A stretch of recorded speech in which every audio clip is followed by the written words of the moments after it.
ഇന്ന് പോലും എന്നെ അത്ഭുതപ്പെടുത്തിയ ഒരു കാര്യം എന്ന് പറഞ്ഞാൽ നിയമസഭയിൽ അദ്ദേഹം പ്രസംഗിക്കുകയാണ്, പിണറായി വിജയൻ പ്രസംഗിക്കുകയാണ്. എന്താണ് പ്രസംഗിക്കുന്നത്? ഞാൻ കടന്നു പോകുമ്പോൾ കാണുന്ന കാര്യമല്ലേ എനിക്ക് പറയാൻ കഴിയുള്ളൂ. അതിനുശേഷം എൻ്റെ പിന്നിൽ സംഭവിക്കുന്ന കാര്യം എന്താണെന്ന് പറയാൻ കഴിയില്ല. ശരിയാണ്, പിന്നിൽ കണ്ണുകളുള്ള മനുഷ്യരാരും ഇല്ല. പക്ഷേ ആഭ്യന്തരമന്ത്രിയായിരിക്കുന്ന പിണറായി വിജയൻ എന്താണ് ആ സമയത്തൊക്കെ നടന്നിട്ടുള്ളതെന്ന കാര്യത്തെക്കുറിച്ച് ഉത്തരവാദിത്വബോധത്തോടെ അന്വേഷിക്കണ്ടേ? ആ ദൃശ്യങ്ങളൊക്കെ കാണണ്ടേ? ആരെയാണ് നിങ്ങൾ കബളിപ്പിക്കുന്നത്? ഇതാണ് ഞാൻ പല പ്രാവശ്യം പറഞ്ഞിട്ടുണ്ട്. ഇതൊരു ജീവൻ രക്ഷാപ്രവർത്തനമാണ്, മാതൃകാപരമായ ജീവൻ രക്ഷാപ്രവർത്തനമാണെന്ന് പറയുമ്പോൾ മുഖ്യമന്ത്രി പിണറായി വിജയൻ, നിങ്ങൾ കേരളത്തിലെ പൊതുജനങ്ങളുടെ കോമൺ സെൻസിനെയാണ് ചോദ്യം ചെയ്യുന്നത്. ഇവിടുത്തെ ജനങ്ങളെ പരിഹസിക്കുകയാണെന്നേ. ഇതൊരു ജീവൻ രക്ഷാപ്രവർത്തനമാണെന്ന് പറഞ്ഞാൽ മണ്ടന്മാരാണോ നമ്മൾ ഈ കണ്ടുകൊണ്ടിരിക്കുന്നവർ? ഈ ഒരു വികാരം, ഞാനീ പറയുന്ന വികാരം കേരളം പങ്കുവയ്ക്കുന്ന വികാരമാണ്, കേരളം പങ്കുവെച്ച് കഴിഞ്ഞ വികാരമാണ്. ആ വികാരത്തിൻ്റെ പ്രതിഫലനമാണെന്നേ ഈ 2024 തോൽവി എന്ന് പറയുന്നത്. ഇന്നിപ്പോൾ അരുൺ ചോദിച്ചത് വളരെ ശരിയാണ്. നിയമസഭയിൽ മുഖ്യമന്ത്രി പറയുകയാണ് ഇത് ജീവൻ രക്ഷാ പ്രവർത്തനമാണെന്നാണ്.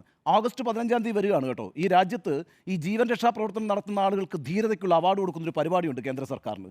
ഈ പറയുന്ന DYFIയുടെ ഈ ആളുകൾക്കൊക്കെ അവരുടെയൊക്കെ പേരുകൾ ഈ മന്ത്രിസഭ അങ്ങോട്ടേക്ക് അയച്ചിട്ടുണ്ടോ എന്ന് എനിക്കറിയത്തില്ല. കാരണം മഹത്തായ ജീവൻ രക്ഷാ പ്രവർത്തനം നടത്തിയിട്ടുള്ള കുറച്ച് ആളുകളുണ്ടല്ലോ ഈ കേരളത്തിൽ. അവരുടെയൊക്കെ പേര് വിവരങ്ങൾ കേന്ദ്ര സർക്കാരിന് കൊടുത്താൽ ധീരതയ്ക്കുള്ള അവാർഡ് കിട്ടുമെന്ന് ഈ ഓഗസ്റ്റ് 15-ാം തീയതി. അങ്ങനെ ഒരു പേരും പോയതായിട്ട് എനിക്ക് അറിയില്ലെന്ന് മാത്രമല്ല, അദ്ദേഹം ഭരിക്കുന്ന ആഭ്യന്തര വകുപ്പ് 10-12 DYFI പ്രവർത്തകർക്കെതിരായിട്ട് കൊലപാതക ശ്രമത്തിന് കേസെടുത്തിരിക്കുകയാണ്. ഒന്ന് നോക്കൂ, കേരളം കണ്ണു തുറന്ന് കണ്ടുകൊണ്ടിരുന്നൊരു ദൃശ്യമല്ലേ ഈ പറയുന്ന പൂച്ചട്ടി പ്രയോഗം എന്ന് പറയുന്നത്, അതേപോലെ തന്നെ ചെടിച്ചട്ടി ഈ പറയുന്ന ഹെൽമെറ്റ് പ്രയോഗം എന്ന് പറയുന്നത്. നമ്മൾ എന്തിനാണെന്ന് ഇതൊക്കെ ആവർത്തിക്കുന്നത്? എത്രയോ സമയം നമ്മളിത് ചർച്ച ചെയ്ത് കഴിഞ്ഞിരിക്കുന്നു.